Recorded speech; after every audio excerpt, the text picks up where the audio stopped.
જો તું મારી સાથે લગ્ન નહીં કરે તો હું મરી જઈશ. ઠીક છે, હું તારી જોડે લગ્ન કરીશ. લે આ મંગળસૂત્ર પહેરાઈ દે. રાજ, રાજ ઊભો રે.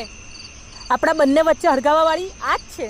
એટલે બેન, તું મને ક્યાં ફસાવી રહી છે? આ ગામડાની ગવાર જોડે? ડોન્ટ વરી ભાઈ, એકવાર તારી અને રેવાની સગાઈ થઈ ગઈ ને તો પછી રાજ સાવ તૂટી જશે અને એ મારા કબજામાં આવી જશે. પણ તું તો રેવાના ભાઈ સાથે મેરેજ કરવાની છે ને? ના ના, એ બધું એક નાટક છે. તને શું લાગે હું એ ગામડાના ગવાર સાથે મેરેજ કરીશ? વાહ સિસ્ટર વાહ. મને માફ કરી દે. તું ચિંતા ના કર, હું બધું જ ઠીક કરી દઈશ.